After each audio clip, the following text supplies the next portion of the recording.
The profound fear of the unseen. Fear is a primal thing stitched into the fabric of our humanity, a silent companion that whispers in the dark when the world grows still. But there's a deeper, more paralyzing terror that emerges not from the things we can name or touch, but from the vast, shadowed expanse of the unknown. A void where answers dissolve and imagination becomes a tormentor. It's the chill that seeps into your bones when you stand alone in a quiet room and feel, with unshakable certainty, that you're not alone. It's the weight of a question you can't voice, the dread of a presence you can't see, and the haunting realization that some mysteries are too vast, too slippery, to ever grasp. This is the fear that lingers at the heart of the stories I've come to know. A fear so profound it reshapes the way we see the world, leaving us trembling before the abyss of what we cannot understand. Consider the night my friend Jake and I, at 15, ventured into an abandoned block of houses near his home, armed with nothing but a digital camera and the reckless courage of youth. The place was a graveyard of decay, boards nailed over, windows, fences crowned with warnings, the air thick with the promise of demolition just days away. We slipped through a gap, our footsteps muffled by the dust, and found a single window on the second floor of one house, its planks loose enough to peer inside. We snapped a photo, laughing off the eerie silence, and later, back in the safety of Jake's room, we scrolled through our haul. Then we saw it, a woman pale as death framed in that window, her tan trench coat stark against her white skin, her black hair cascading like a shroud, her face a mask of unspoken grief. My breath caught, a cold fist tightening around my chest. We hadn't seen her there. The house was sealed tight, doors bolted, windows barricaded. We raced back, hearts pounding, and confirmed it. No gaps, no entry, no woman. Yet there she was, captured in pixels, staring back at us from a place she couldn't have been. What was she? A trick of light? A ghost? Something else entirely? The question gnawed at me, a splinter in my mind, because the unknown doesn't just scare us. It unravels us, leaving behind a hollow ache where certainty once lived.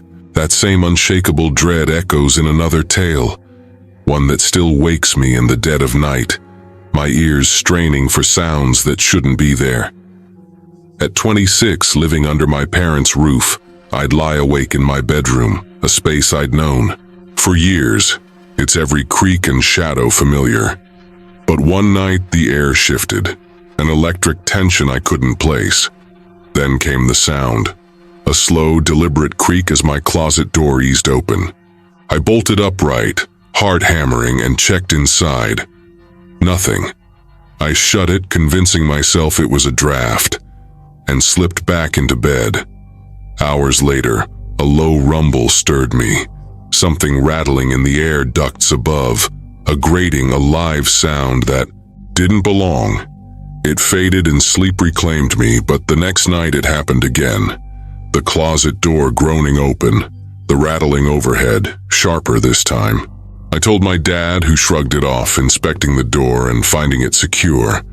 No loose hinges, no easy explanations. Yet on the third night I waited, lamp off, eyes fixed on that door. It opened again, slow and deliberate, and I held my breath, listening. Silence stretched taut until I flicked on the light and looked up. Through the vent in my ceiling, two wide, unblinking eyes stared down, piercing the dark, locking onto mine. I screamed, a raw, guttural sound, and my parents rushed in, dismissing it as exhaustion or a dream. But I know what I saw. Those eyes weren't human, not in the way we understand. And no one could have been up there. The attic was empty when we checked. What watched me? Why? The questions coil around my soul, a quiet terror that never leaves, because the unknown doesn't resolve, it festers. And then there's the lake, a quarter-mile from my home in the Poconos where I'd take my kids, 6 and 8, to swim on sunlit afternoons. Last Saturday, we set up our chairs on the sandy shore, a private slice of paradise.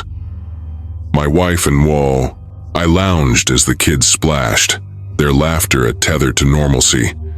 But as the sun dipped low, casting long shadows over the water, I noticed them drifting too deep. I called out, my voice lost in the wind, and waded in to pull them back. That's when I saw it, a black rounded shape gliding beneath the surface, moving toward them. Panic seized me. I yanked them to shore, their confusion a distant echo to the hammering in my chest. I glanced back. The thing was gone. At home, I couldn't shake it. After dinner, I grabbed a flashlight and returned alone, the night cloaking, the lake in stillness. I swept the beam across the water, searching until a loud splash shattered the quiet. Something breaking the surface. My light caught it. A humanoid silhouette, its long black hair veiling its face, standing motionless in the shallows. It didn't move, didn't speak, just faced me in the dark. I dropped the flashlight and ran, slamming my door against the night. What was it? A person? A creature? Something older, born of the lake's depths?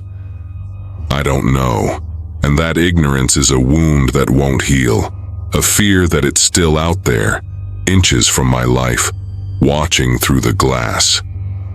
This is the essence of the unknown's terror.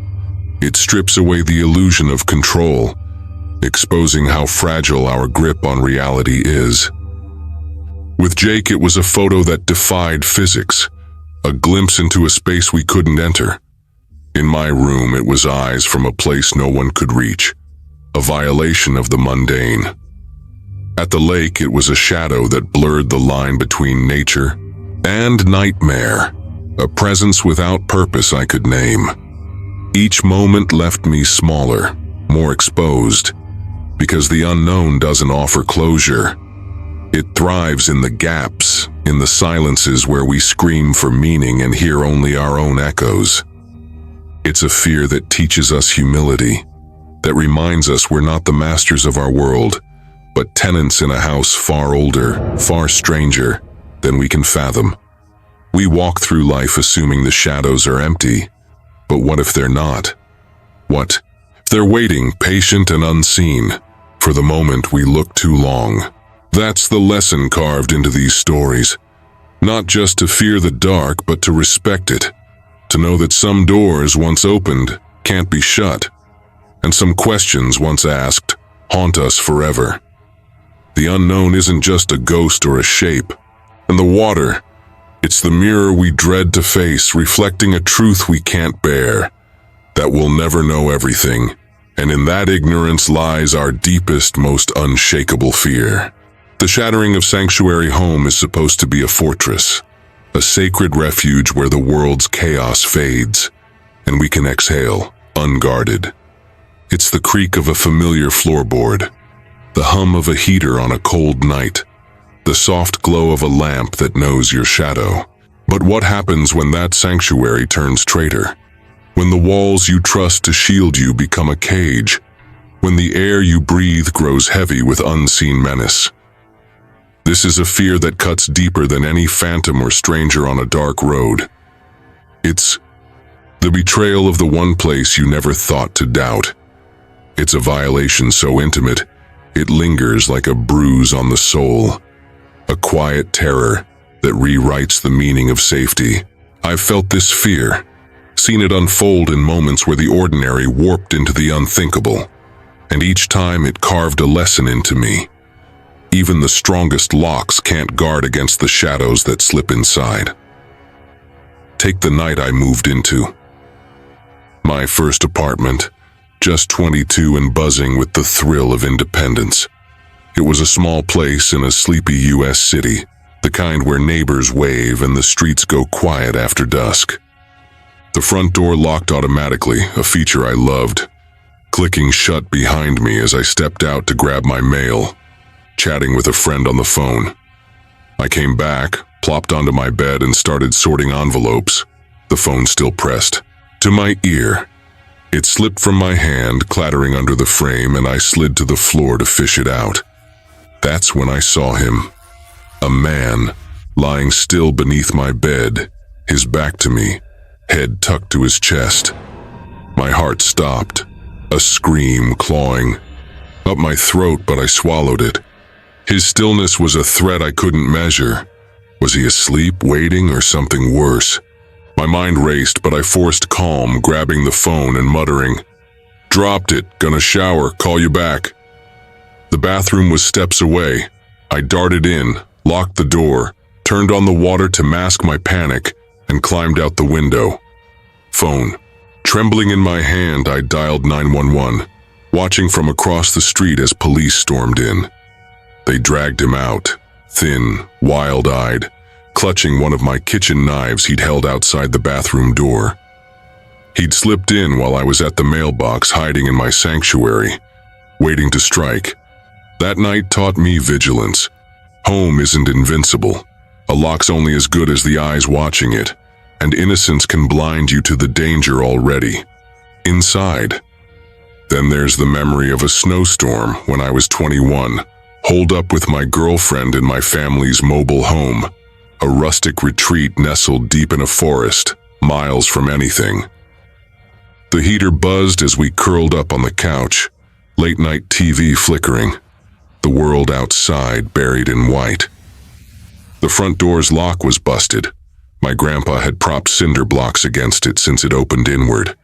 But we felt safe, cocooned by the woods, until she nudged me, wide-eyed, whispering she'd heard something. I brushed it off, probably a deer, I said. But minutes later, I heard it too. A clatter from the shed outside. My car sat in the drive, lights blazing inside. Anyone out there knew we were here. She begged me to check, but I wasn't that foolish. The noise stopped, and after a tense wait, I flicked off the lights and peeked through the blinds. Nothing but snow, until I turned on the porch light.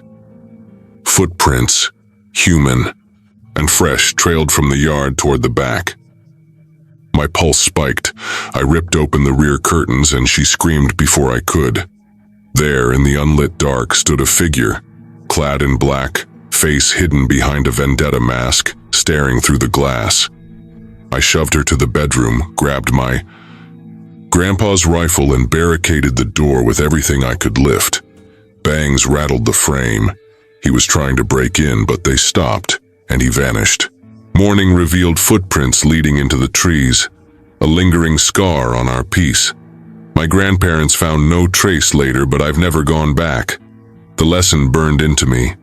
Isolation doesn't protect you. It invites the unseen. Safety's an illusion when the boundaries you trust are breached. But the deepest wound came years later, married and settled in a house we'd made our own. We'd been out for dinner, laughing over dessert, when we pulled into the driveway and saw it. Our front door ajar, a black maw in the dusk. I told my wife to stay by the car, my voice steady despite the dread pooling in my gut, and ran inside. Upstairs, I grabbed the shotgun from her closet, sweeping every room, bedroom, kitchen, basement, finding nothing touched, nothing gone. The cops came, searched again, and shrugged. Maybe we'd left it open, they said. I doubted myself, but she swore we'd locked it. We tried to sleep, her tears soaking my shirt as I promised it was over. Then, deep in the night, her scream shattered the silence. She stared at the closet, one I'd skipped, and in a fleeting second I saw a man's head peek out before it snapped shut. 5 seconds later, the shotgun was cocked, my voice roaring for him to come out. He burst from the door, not surrendering, but sprinting for the exit. I could have fired, but my finger froze. He escaped into the dark, never caught. The police said he'd likely slipped in during our dinner, hiding in plain sight. That closet, steps from where we slept, had cradled a threat I'd missed. A betrayal so close it still wakes me, sweating, years later. The truth sank in. Home, can harbor monsters, and overlooking even one corner can cost you everything. This violation of safe spaces is more than fear. It's a fracture, a loss of something fundamental. The apartment was my first taste of freedom, tainted by a stranger's breath beneath my bed.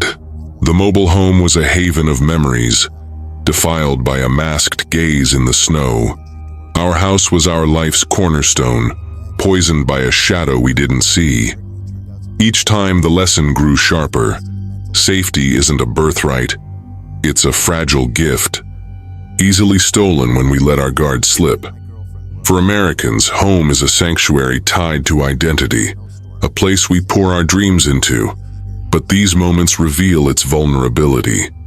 It's not just about locks or guns, it's about awareness, about knowing that the walls we lean on can turn against us. The terror isn't the intruder. It's the realization that nowhere is truly ours, that the line between shelter and snare is razor thin. We build our lives on the faith that home protects us, but when it fails, it's not just the space that breaks, it's us left to gather the pieces of a trust we can't rebuild. That's the depth of this fear. It doesn't just haunt the night, it reshapes the day, whispering that even in our safest moments we're never truly alone. The relentless gaze of obsession. There's a quiet terror in being seen, truly seen, not by a passing glance or a friendly nod, but by eyes that lock onto you with a hunger you can't escape. It's not the fleeting curiosity of a stranger. It's a fixation, a shadow that clings to your every step, weaving itself into the fabric of your life until you're no longer sure where you end and it begins. This is the fear of obsession, a force as suffocating as it is relentless, a violation that doesn't just breach your space but burrows into your mind, your peace, your very sense of self. It's a dread that grows like a weed, subtle at first, then choking, until you're gasping for the freedom you didn't know you'd lost. I've witnessed this terror in stories that still echo in my thoughts, tales of pursuit so intense they leave scars deeper than flesh, scars of mistrust, of vigilance, of a world turned hostile by a single unyielding gaze. This isn't just fear, it's a lesson in survival, a warning that some attention isn't flattery. It's a predator wearing a human mask. Take the story of my friend Kenji, a bright-eyed 12-year-old in Japan, blessed with charm that drew admirers like moths to a flame. Most faded into the background, but one didn't. Hana, a 17-year-old from down the street, her presence a faint hum he barely noticed until it grew deafening. It started innocently enough. Messages pinging his phone, 20 or more a day. Be careful, sleep tight, gentle nudges that felt off but not alarming. Kenji shrugged them off, a kid too kind to see the threads tightening around him. Then the tone shifted, the words sharpening into something invasive. "You didn't eat today," she'd write when he skipped a meal, or "your brother's crying," as if she'd perched unseen in his life. My chest tightens, imagining his confusion, that creeping chill when he realized she wasn't guessing. She was watching. He ditched his phone, severed his online ties, but Hana was a tide that wouldn't recede.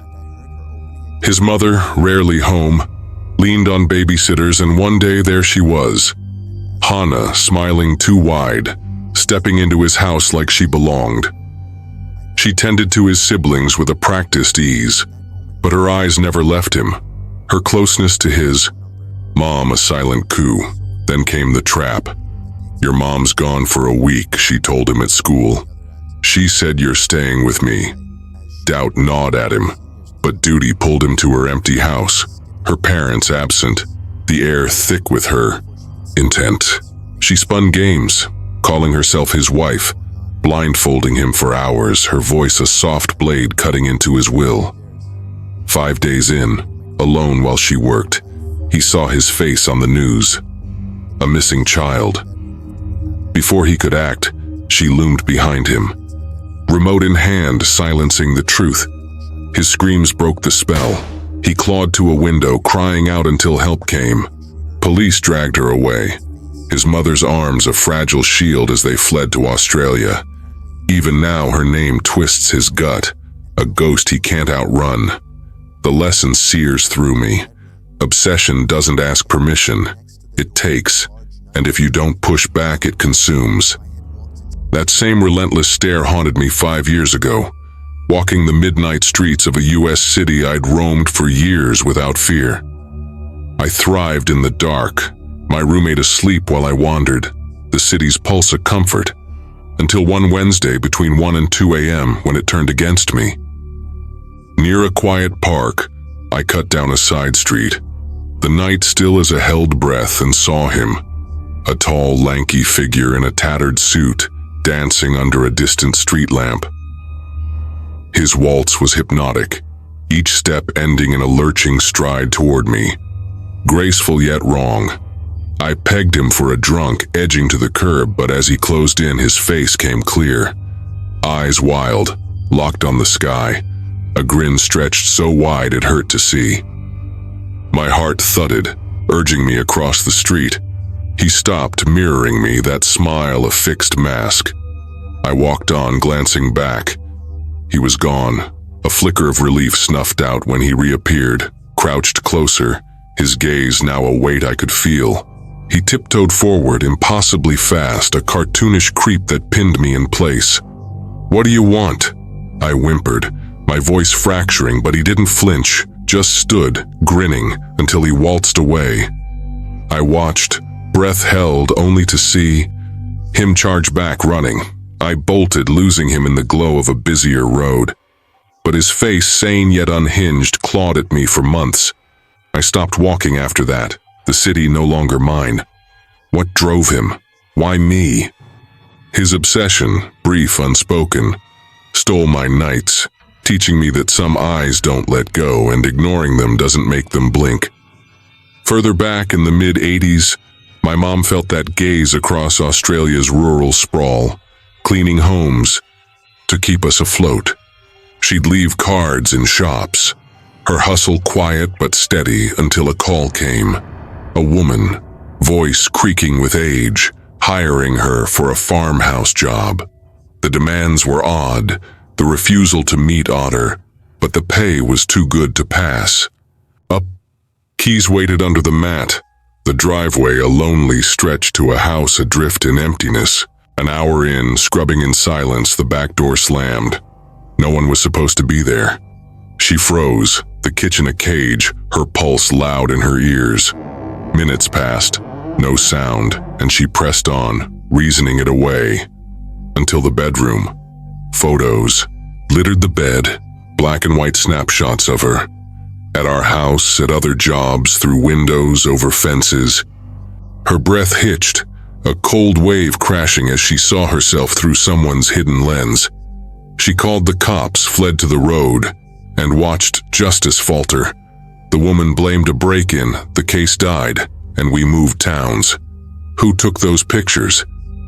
How long had they watched?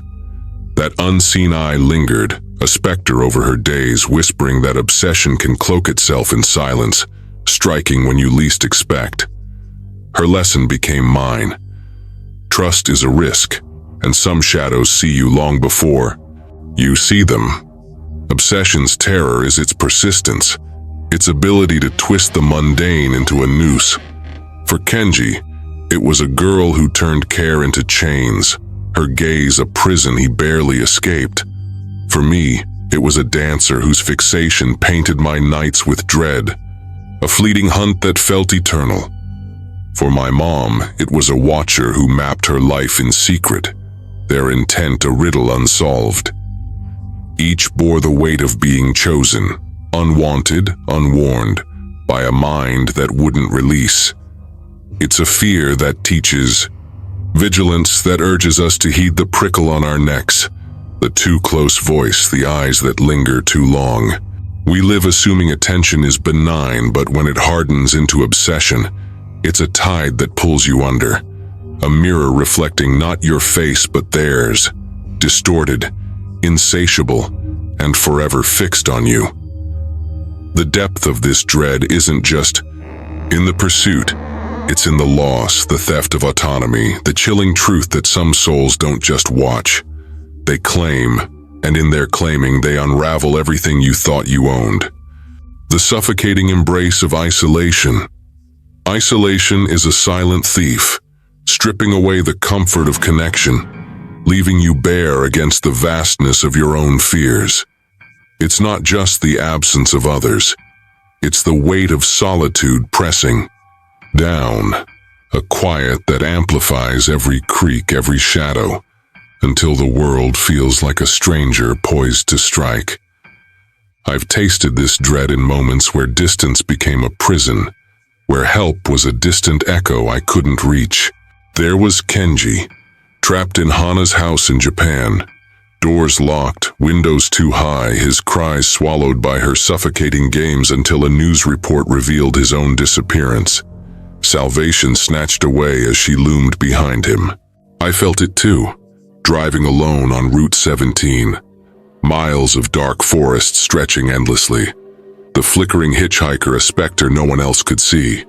His sign a taunt I couldn't outrun. And in that snowstorm, curled up in my family's mobile home, the forest swallowed us whole, a broken lock and a masked figure banging at the door. My girlfriend's screams the only sound piercing the void. Isolation doesn't just expose you, it cradles you in its cold arms, whispering that no one's coming. The lesson is raw. Solitude can betray you, turning refuge into a trap where fear reigns unchecked. A haunting legacy of lessons. These stories of unseen figures in photographs, intruders lurking beneath beds, obsessive shadows that refuse to fade, and isolation that turns sanctuary into a snare, linger like echoes in a darkened hall, each one a shard of terror that cuts deeper than the surface. They're not just tales to chill the spine.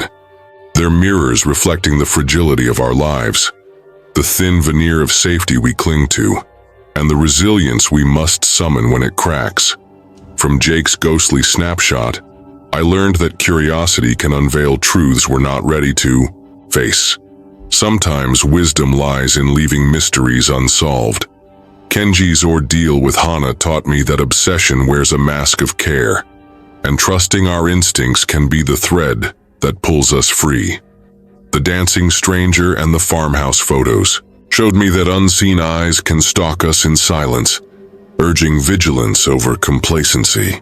And in the lonely nights, whether on Route 17 or a snowbound retreat, I found that isolation amplifies fear, but courage can still light the way. These lessons weave a tapestry of caution and strength, inspiring us to stand taller, to listen closer, to guard our peace fiercely. Life's shadows may whisper dread, but we can rise above, armed with the haunting wisdom they leave behind.